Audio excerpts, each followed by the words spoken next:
ಛೇ,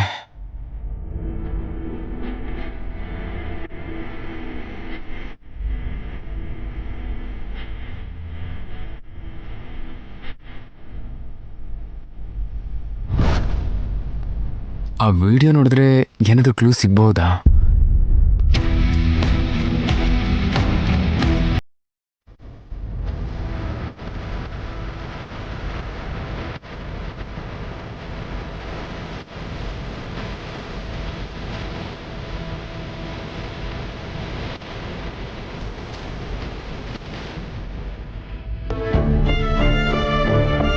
ಅಷ್ಟಕ್ಕೂ ಏನು ನಡೀತಾ ಇದೆ? ಬರ್ತಿದ್ದಾರೆ, ದುಡ್ಡು ಎತ್ಕೊಂಡು ಹೋಗ್ತಿದ್ದಾರೆ, ಬೇರೆ ಏನು ಗೊತ್ತಾಗ್ತಾ ಇಲ್ಲ.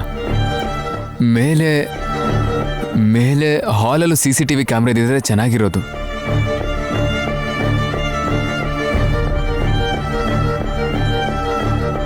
ಅಮ್ಮ ಅಮ್ಮ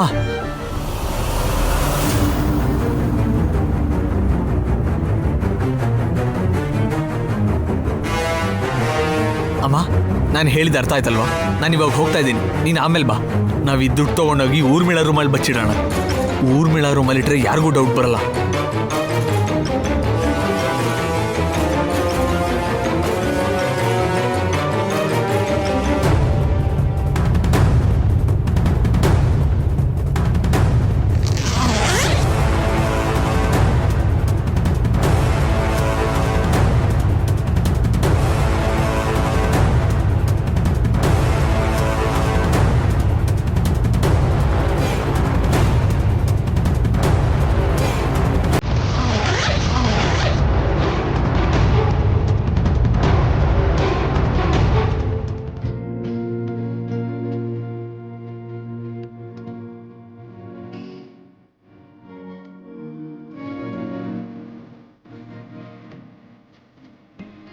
ನೀನು ಹೇಳಿದ ಹಾಗೆ ಆಗ್ತಿದೆ ವೈದೇಹಿ. ಹೇಗಾದರೂ ಆ ದುಡ್ಡು ರೈತರಿಗೆ ಸೇರುತ್ತೆ ಅಂತ ಹೇಳಿದ್ದೆ ನೀನು. ನಿನ್ನ ನಂಬಿಕೆ ನಿಜ ಆಗ್ತಾ ಇದೆ. ದುಡ್ಡು ಎಲ್ಲಿದೆ ಅಂತ ಗೊತ್ತಾಯ್ತು ನನಗೆ.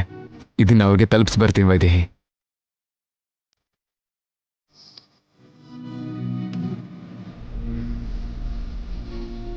ಅತ್ತೆ, ಬೇಡಮ್ಮ, ನಂಗೇನು ತಿನ್ಬೇಕು ಅನ್ನಿಸ್ತಿಲ್ಲ. ಅತ್ತೆ, ದೇವಾಂಶ್ ಮೇಲೆ ನನಗೆ ನಂಬಿಕೆ ಇದೆ. ದುಡ್ಡು ತಗೊಂಡು ಬರ್ತಾನೆ, ನೀವು ತಿನ್ನಿ. ಅಮ್ಮ, ದೇವಾಂಶ್ ಫೋನ್ ಮಾಡ್ತಿದ್ದಾನೆ. ಮಾತಾಡು. ಫೋನ್ ಇಲ್ಲ, ಸ್ಪೀಕರ್ ಮಾಡಿ. ದೇವಾಂಶ್, ಅಣ್ಣ, ದುಡ್ಡು ಸಿಕ್ಬಿಡ್ತಣ್ಣ.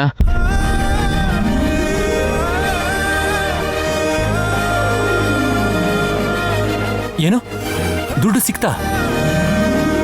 ಏನು ಕಂದ, ನಿಜವಾಗ್ಲೂ ದುಡ್ಡು ಸಿಕ್ತಾ? ಹೌದಮ್ಮ, ಅಷ್ಟು ದುಡ್ಡು ಸಿಕ್ತು. ವಾಲಿ ಹೇಳಿದ್ನ ದೇವಾ? ಇಲ್ಲ ಎಂದು ವೈದೇಹಿ ರೆಕಾರ್ಡ್ ಮಾಡಿರೋ ವಿಡಿಯೋದಲ್ಲೇ ಅವರು ದುಡ್ಡು ಎಲ್ಲಿ ಬಚ್ಚಿಟ್ಟಿದ್ರು ಅಂತ ಗೊತ್ತಾಯ್ತು. ನಾವು ಅವ್ರ ವಿಡಿಯೋದಲ್ಲಿ ಇದ್ದಿದ್ದನ್ನು ಮಾತ್ರ ನೋಡಿದ್ವಿ, ಆದರೆ ಪಕ್ಕಕ್ಕೆ ಹೋಗಿ ಮಾತಾಡ್ಕೊಂಡಿದ್ದನ್ನ ಕೇಳಿಸ್ಕೊಳ್ಳಿಲ್ಲ. ಅದು ಕೂಡ ರೆಕಾರ್ಡ್ ಆಗಿತ್ತು. ದೇವಾಂಶ್ ಅವ್ರು ಎಲ್ಲಿ ಬಚ್ಚಿಟ್ಟಿದ್ರು? ನಿಮ್ಮ ರೂಮಲ್ಲಿ ಎತ್ಕೆ.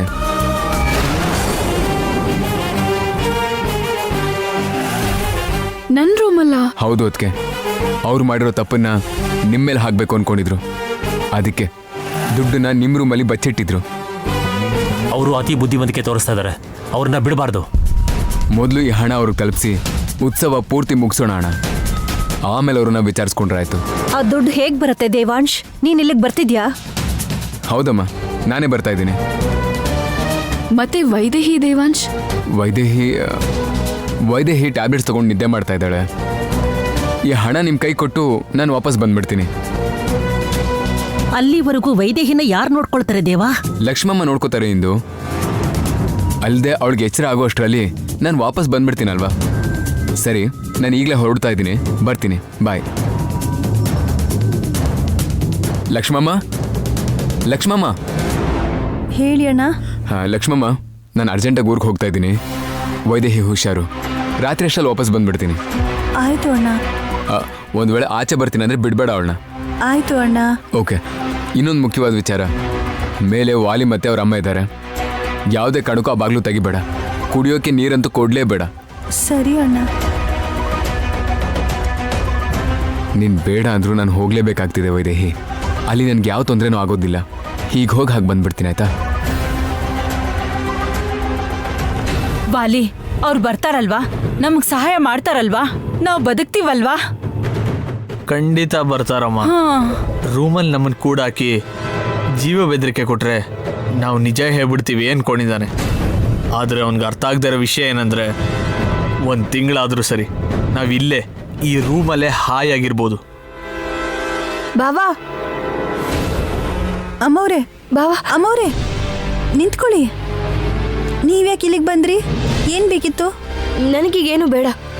ಬಾವಾ ಎಲ್ಲಿ? ದೇವಂಶ್ ಅಣ್ಣ ಊರಿಗೆ ಹೋದ್ರು.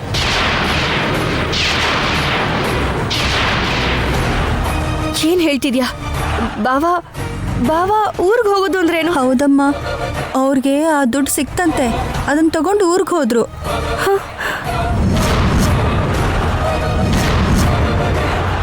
ನೋಟ್ ಸಿಕ್ಬಿಡ್ತಾ ಅವನಿಗೆ. ಬಾವಾ ಊರಿಗೆ ಹೋದ್ನ? ಹೋಗ್ತೀರಾ ತಡೆಯೋದಕ್ಕೆ ಎಷ್ಟು ಪ್ರಯತ್ನ ಮಾಡಿದ್ರು, ಕಡೆಗೂ ಅಲ್ಲಿಗೆ ಹೋಗೋ ಹಾಗೆ ಮಾಡಿದ್ಯಲ್ಲಪ್ಪ ದೇವ್ರೆ. ಅಮ್ಮವ್ರೆ, ರಾತ್ರಿ ಎಷ್ಟೊತ್ತಾದ್ರೂ ಬರ್ತೀನಿ ಅಂತ ಹೇಳಿದಾರಮ್ಮವ್ರೆ. ನೀವು ರೂಮಲ್ಲೇ ಇರಬೇಕು ಅಂತ ಅವ್ರು ಹೇಳಿದ್ದಾರೆ. ಇಲ್ಲ, ನಾನು ಈ ಕೂಡಲೇ ನನ್ನ ಭಾವ ನೋಡಬೇಕು. ನಾನು ಭಾವನ ಹತ್ರ ಹೋಗಬೇಕು. ಇಲ್ಲ ಅಮ್ಮವ್ರೆ, ಅಣ್ಣ ನೀವೆಲ್ಲೂ ಹೋಗ್ಬಾರ್ದು ಅಂತ ಹೇಳಿದ್ದಾರೆ. ಅಯ್ಯೋ, ಭಾವ ಊರಿಗೆ ಹೋದ್ರೆ ಅಪಾಯ ಬಂದ್ಬಿಡುತ್ತೆ. ಭಾವ ಊರಿಗೆ ಹೋಗ್ತಿರೋ ಹಾಗೆ ತಡಿಬೇಕು. ಭಾವನ್ನ ಕಾಪಾಡಬೇಕು. ಅಮ್ಮವ್ರೆ, ಅಮ್ಮವ್ರೆ ನಿಂತ್ಕೊಳ್ಳಿ. ಅಂದ್ರೆ ದೇವಾಂಶ್ ಊರಿಗೆ ಹೋದ್ರೆ ಏನಾದ್ರೂ ಅಪಾಯ ಆಗುತ್ತೆ ಅಂತ ಅವನನ್ನ ತಡೆಯೋಕ್ಕೋಸ್ಕರ ವೈದೇಹಿ ಇಷ್ಟೆಲ್ಲ ಮಾಡಿದ್ಲ? ಹೌದು ಕಣ. ನಮ್ಮ ಕಾಣೋ ಹಾಗೆ ದುಡ್ಡು ಮುಚ್ಚಿಟ್ಟು ನಮ್ ಕೈಯಲ್ಲೇ ಕಳ್ತನ ಮಾಡಿಸಿ ಅದನ್ನ ಫೋನಲ್ಲಿ ರೆಕಾರ್ಡ್ ಮಾಡಿ ಅದನ್ನ ತೋರಿಸಿ ನಮ್ಮನ್ನ ರೂಮಲ್ಲಿ ಕೂಡಾಕೋ ಹಾಗೆ ಮಾಡಿದ್ಲು. ಇವಾಗ ಎಲ್ಲ ಅರ್ಥ ಆಗ್ತಾ ಇದೆ ಅಮ್ಮ.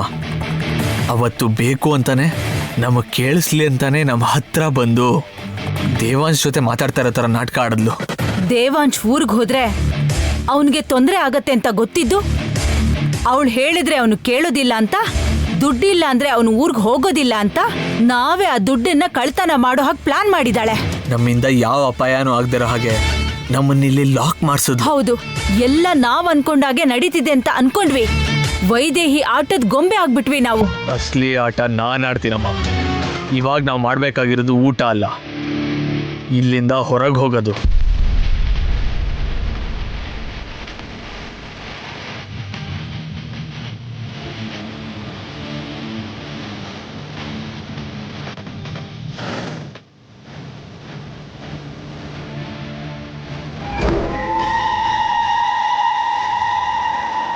ಅಮ್ಮ, ನನ್ನ ಫ್ರೆಂಡ್ ಬರ್ತಾನೆ. ಅವನು ಬಿರಿಯಾನಿ ಡ್ಯೂಪ್ಲಿಕೇಟ್ ಕೀಸ್ ಕೊಡ್ತಾನೆ. ಒಂದು 10 ನಿಮಿಷ ತಾಳ್ಮೆಯಿಂದ ಇರು. ನಾನು ಒಬ್ಬನೇ ಆಚೆ ಹೋಗ್ತೀನಿ, ನೀನು ಇಲ್ಲೇ ಇರು. ಅಲ್ಲಿ ಮಾಡಬೇಕಾಗಿರೋದನ್ನೆಲ್ಲ ಮಾಡ್ಬಿಟ್ಟು ಬರ್ತೀನಿ. ನೀನು ಬಂದರೆ ಅನುಮಾನ ಬರುತ್ತೆ. ಯಾರಾದರೂ ಬಂದರೆ ನೀನೇನು ಮಾತಾಡಬೇಡ, ಅರ್ಥ ಆಯ್ತಾ? ಓಕೆನಾ? ಸರಿ. ವೈದೇಹಿ, ಯಾವ ಅಪಾಯದಿಂದ ದೇವಾಂಶ್ನ ದೂರ ಇಡಬೇಕು ಅಂತ ಈ ಪ್ಲಾನ್ ಮಾಡಿದ್ಯೋ ಆ ಪ್ಲಾನ್ನೇ ಯೂಸ್ ಮಾಡಿಕೊಂಡು ನಿನ್ನ ಭಯನ ನಿಜ ಮಾಡ್ತೀನಿ.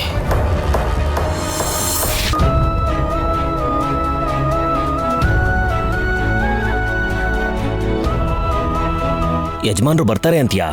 ಇನ್ನೂ ಅನುಮಾನ ಪಡ್ತೀನಯ್ಯ. ಯಜಮಾನ್ರು ಮಾತು ಕೊಟ್ಟಿದ್ದಾರೆ ಅಂದರೆ ಖಂಡಿತವಾಗ್ಲೂ ಅವ್ರು ಬರ್ತಾರೆ. ಪ್ರತಿ ವರ್ಷದಂಗೆ ನಮ್ಮ ರೈತರ ಉತ್ಸವ ಊರಿನ ಹಬ್ಬದ ಥರ ಆಗತ್ತೆ. ಹೌದು. ಇನ್ನೂ ರಂಗೋಲಿ ಹಾಕ್ತಿದ್ದೀರಲ್ಲ ನೀವು, ಪೂಜೆಗೆಲ್ಲ ಸಿದ್ಧನಾ? ಮಾಡಿದೀವಿ ಮಾವ, ಮಾಡಿದೀವಿ, ಎಲ್ಲ ಮಾಡಿದೀವಿ. ನೀವೇನು ಯೋಚನೆ ಮಾಡಬೇಡಿ. ರಾಜಣ್ಣ, ನಿನ್ನ ಮೊಮ್ಮಗಳಿಗೆ ಯಜಮಾನ್ರ ಮೇಲೆ ತುಂಬಾ ನಂಬಿಕೆ ಇದೆ. ಯಜಮಾನ್ರ ಮೇಲೆ ಯಾರಿಗ್ ನಂಬಿಕೆ ಇಲ್ಲ ಹೇಳಪ್ಪ? ಅದರಲ್ಲೂ ನನ್ನ ಮೊಮ್ಮಗಳಿಗೆ ಯಜಮಾನ್ರ ಮೇಲೆ ಜಾಸ್ತಿ ನಂಬಿಕೆ. ಅವ್ರ ಆಫೀಸಲ್ಲೇ ಉದ್ಯೋಗ ಮಾಡ್ತಿದ್ದಾಳಲ್ವಾ. ನಮ್ಮ ಯಜಮಾನ್ರು ಹೇಗೆ ಅಂತ ಅವಳಿಗೆ ಚೆನ್ನಾಗಿ ಗೊತ್ತು.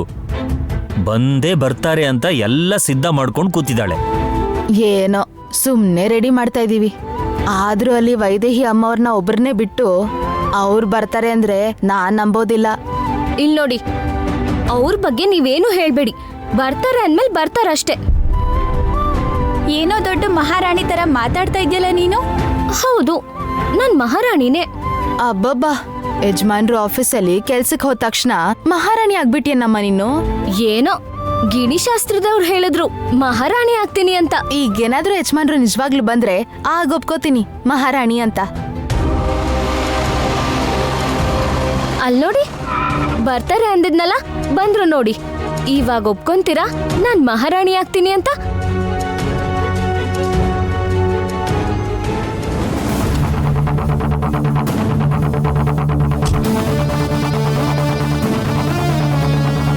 ಬಂದ್ಯಾ ದೇವಾಂಶ್? ನೋಡಿ ನನ್ನ ಮೊಮ್ಮಗ ಬಂದಿದ್ದಾನೆ. ನಿಮ್ಮ ಯಜಮಾನ ಬಂದಿದ್ದಾನೆ. ನಿಮ್ ಜೊತೆ ಸೇರ್ಕೊಂಡು ಕೆಲಸ ಮಾಡೋದಿಕ್ಕೆ, ನಿಮ್ಮ ನಂಬಿಕೆನ ಉಳಿಸೋದಿಕ್ಕೆ ಬಂದಿದ್ದಾನೆ. ಈ ಊರಲ್ಲಿರೋ ಮುಖ್ಯಸ್ಥರನ್ನೆಲ್ಲ ಬರ್ಲಿಕ್ಕೆ ಹೇಳಿ. ಸರಿ ಅಮ್ಮವ್ರೆ, ಹೇಳ್ತೀನಿ. ಬನ್ರಪ್ಪ, ಎಲ್ಲ ಬನ್ನಿ.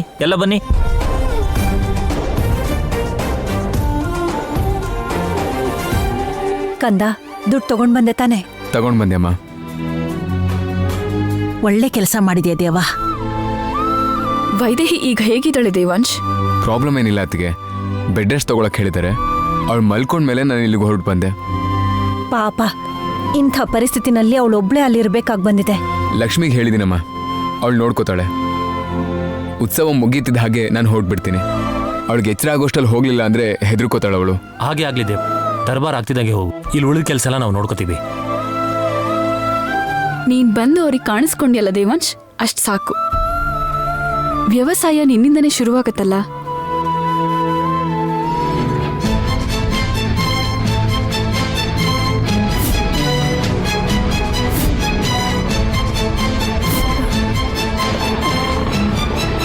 ಆಟೋ ಆಟೋ ಆಟೋ ಆಟೋ, ಬೇಗ ಹೊರಡಿ ಅಣ್ಣ. ಏನಮ್ಮ, ಎಲ್ಲಿಗಮ್ಮ? ರಾಮನಾಯಕನ ಹಳ್ಳಿಗೆ ಹೋಗ್ಬೇಕು, ಬೇಗ ಕರ್ಕೊಂಡು ಹೋಗಿ. ಏನು ರಾಮನಾಯಕ್ ಹಳ್ಳಿನ? ಆಟೋ ಎಲ್ಲ ಅಷ್ಟು ದೂರ ಬರಕ್ ಆಗಲ್ಲಮ್ಮ. ಕ್ಯಾಬ್ ಏನಾದ್ರೂ ಬುಕ್ ಮಾಡ್ಕೊಳ್ಳಿ. ಈಗ ಕಾರ್ ಇಲ್ಲಿಲ್ಲ, ಕ್ಯಾಬಲ್ಲಿ ಹೇಗೆ ಹೋಗೋದು? ನಾನು ಫೋನ್ ಕೂಡ ತಗೊಂಡ್ ಬಂದಿಲ್ಲ. ಹೇಗೋ ಒಂದು ಹೋಗಮ್ಮ. ಆಟೋ ಅಷ್ಟು ದೂರ ಬರೋದು ಕಷ್ಟನಮ್ಮ. ನನ್ನ ಪರಿಸ್ಥಿತಿನ ಅರ್ಥ ಮಾಡ್ಕೊಳ್ಳಿ. ನಾನು ಅರ್ಜೆಂಟಾಗಿ ಊರಿಗೆ ಹೋಗ್ಬೇಕು. ನನ್ನ ಗಂಡ ಅಪಾಯದಲ್ಲಿದ್ದಾರೆ. ಸಾರಿನಮ್ಮ, ಬರಕ್ಕಾಗಲ್ಲ. ಪ್ಲೀಸ್.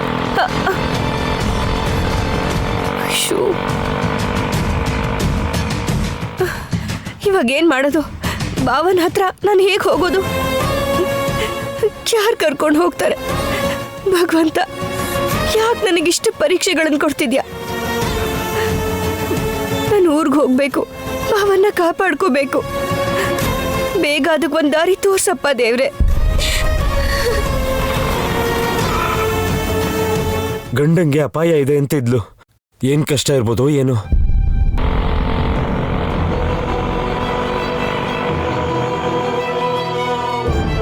ಅಮ್ಮ, ಏನು?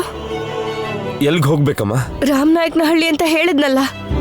ನನ್ನ ಗಂಡ ಅಪಾಯದಲ್ಲಿದ್ದಾರೆ, ತಕ್ಷಣ ಹೋಗಿ ಕಾಪಾಡ್ಕೋಬೇಕು. ಪ್ಲೀಸ್ ಕರ್ಕೊಂಡು ಹೋಗಿ, ನಿಮಗ್ ಪುಣ್ಯ ಬರುತ್ತೆ. ಆಟೋಲಿ ಅಷ್ಟು ದೂರ ಹೋಗಕ್ಕಾಗಲ್ಲಮ್ಮ.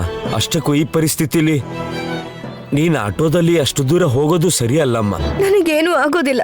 ಮೊದಲು ನಾನು ಅಲ್ಲಿಗೆ ಹೋಗೋದಷ್ಟೇ ಮುಖ್ಯ. ಪ್ಲೀಸ್ ಹೇಗಾದ್ರೂ ಕರ್ಕೊಂಡು ಹೋಗಿ. ಗಾಬರಿ ಆಗ್ಬಿಡಿಮ್ಮ. ನನ್ ಗೊತ್ತಿರೋರ್ಗೆ ಫೋನ್ ಮಾಡ್ತೀನಿ.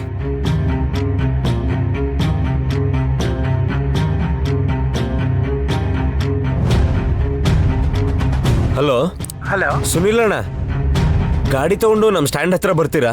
ಸರಿ. ಬಂದ್ಬಿಡ್ತಾರಮ್ಮ, ಒಂದು 10 ನಿಮಿಷ. ಸರಿ.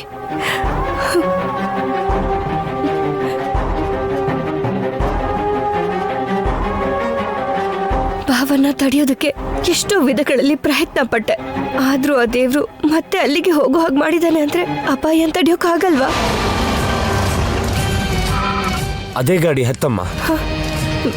ತುಂಬಾ ಥ್ಯಾಂಕ್ಸ್ ರೀ. ನಿಮ್ ಸಹಾಯನ ಯಾವತ್ತೂ ಮರೆಯಲ್ಲ. ಸರಿಯಾದ ಸಮಯಕ್ಕೆ ದೇವ್ರ ಹಾಗೆ ಬಂದು ಕಾಪಾಡಿದ್ರಿ. ನಂಗೂ ಒಬ್ಳು ತಂಗಿದಾಳಮ್ಮ. ನಿನ್ ಪರಿಸ್ಥಿತಿ ನಂಗೆ ಅರ್ಥ ಆಗತ್ತೆ. ನೀನ್ ಹೊರಡು. ತಗೊಳ್ಳಿ ಅಣ್ಣ. ಅಯ್ಯೋ ಬೇಡಮ್ಮ, ಪರವಾಗಿಲ್ಲ. ತುಂಬಾ ಥ್ಯಾಂಕ್ಸ್ ಅಣ್ಣ. ಸರಿ, ಹೋಗಮ್ಮ, ಹೋಗು.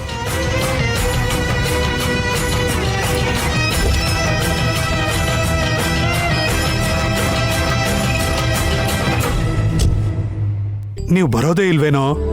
ಈ ವರ್ಷ ಬೆಳೆ ಚೆನ್ನಾಗಾಗೋದಿಲ್ಲ ಅನ್ಕೊಂಡಿದ್ವಿ, ಆದ್ರೆ ನಮ್ಮ ಜೀವನನ ಉಳ್ಸೋದಕ್ಕೆ ಬಂದ್ಬಿಟ್ರೆ. ನಿಮ್ಮ ಕೈಯಿಂದಾನೇ ಈ ನವಧಾನ್ಯನ ಭೂಮಿಗೆ ಅರ್ಪಿಸಿ ವ್ಯವಸಾಯನ ಶುರು ಮಾಡಿದ್ರೆ ಬೆಳೆ ತುಂಬಾ ಚೆನ್ನಾಗಿ ಬರುತ್ತೆ ಸ್ವಾಮಿ. ಅದು ನಮ್ಮ ನಂಬಿಕೆ. ನಮ್ಮ ನಂಬಿಕೆನ ಉಳ್ಸೋದಕ್ಕೆ ಬಂದಿದ್ದೀರಾ. ರೈತರು ಚೆನ್ನಾಗಿದ್ರೇನೆ ದೇಶ ಚೆನ್ನಾಗಿರೋದು.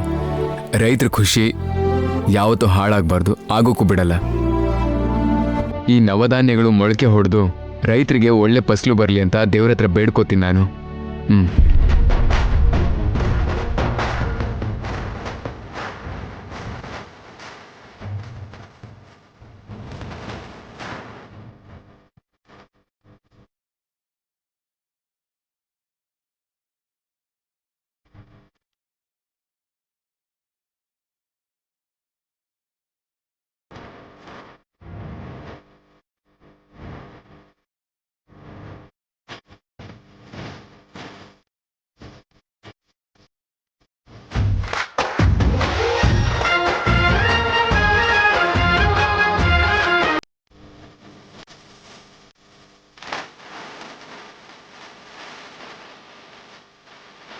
ವೈದೇಹಿ ಕೂಡ ಇದ್ದಿದ್ರೆ ಚೆನ್ನಾಗಿರ್ತಿತ್ತು.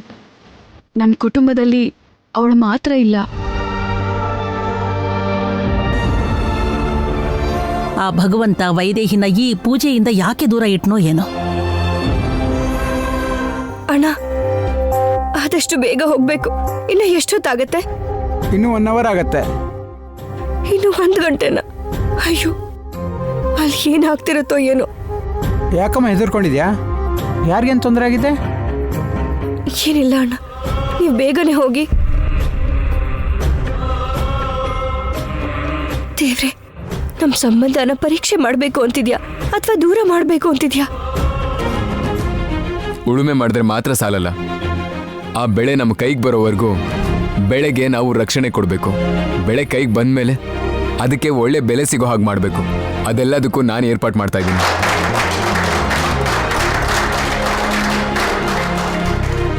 ಒಳ್ಳೆ ಬೆಲೆ ಸಿಗುತ್ತೆ ಅಂತ ನಾವು ಕೇಳಿದ್ವಿ ಅಷ್ಟೇ, ಆದ್ರೆ ಯಾವತ್ತೂ ಸಿಕ್ಕಿರ್ಲಿಲ್ಲ. ಅದನ್ನ ನೀವು ಕೊಡಿಸ್ತೀನಿ ಅಂತಿದ್ದೀರಿ ಅಂದ್ರೆ ನೀವು ನಮ್ಮ ಪಾಲಿಗೆ ದೇವರು. ಇದರಲ್ಲಿ ನಾನು ಮಾಡಿರುವಂಥದ್ದೇನೂ ಇಲ್ಲ. ನಾವು ಬೆಳೀತಾ ಇರುವಂತಹ ಬೆಳೆ ಯಾರಿಗೆ ಅವಶ್ಯಕತೆ ಇದೆಯೋ ನೇರವಾಗಿ ಅವ್ರಿಗೆ ಸೇರೋ ಅಂಥ ವ್ಯವಸ್ಥೆ ಮಾಡ್ತಾ ಇದ್ದೀನಿ ಅಷ್ಟೇ. ಹಾಗೆ ನಿಮಗೆ ಯಾವಾಗಲೇ ಏನೇ ಅವಶ್ಯಕತೆ ಬಂದರೂ ನಮ್ಮ ಕುಟುಂಬ ನಿಮಗೆ ಆಧಾರವಾಗಿರುತ್ತೆ. ನಿಮ್ಮ ಅಗತ್ಯತೆಗಳನ್ನ ಯಾವಾಗಲೂ ಪೂರೈಸುತ್ತೆ.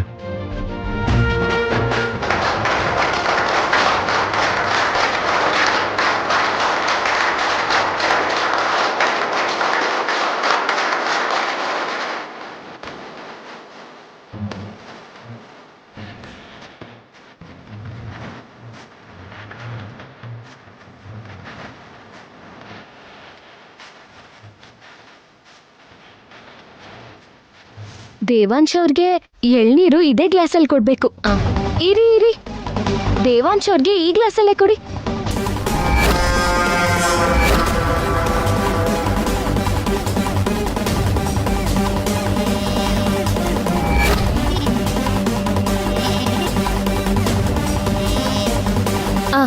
ನಾನೇ ತಗೊಂಡು ಹೋಗ್ತೀನಿ.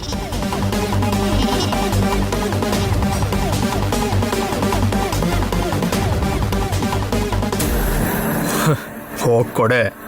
ಆ ಪೌಡ್ರ್ ಹಾಕಿರೋ ಎಳ್ನೀರನ್ನ ದೇವಾಂಶ್ ಕುಡಿತಾನೆ. ಆಮೇಲೆ ನನ್ನ ಕೆಲಸ ನಾನು ಶುರು ಮಾಡ್ತೀನಿ.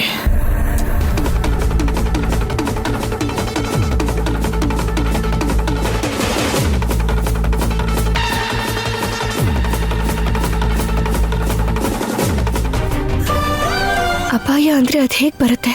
ವಾಲಿ ಮತ್ತೆ ಆ ಸುವರ್ಣ ಇಬ್ರು ಮನೆಯಲ್ಲೇ ಇದ್ದಾರೆ. ಅವರಲ್ದೆ ಅಪಾಯ ಮಾಡುವಂತವ್ರು ಬೇರೆ ಯಾರಿದ್ದಾರೆ? ಆದ್ರೆ ಮಗು ಮಾತ್ರ ನಾವ್ ಊರಿಗೆ ಹೋದ್ರೆ ಅಪಾಯ ಖಂಡಿತ ಬರುತ್ತೆ ಅಂತ ಹೇಳೇ ಇದೆ. ಆದ್ರೆ ಅಪಾಯ ಯಾವ ರೂಪದಲ್ಲಿ ಬರ್ಬೋದು?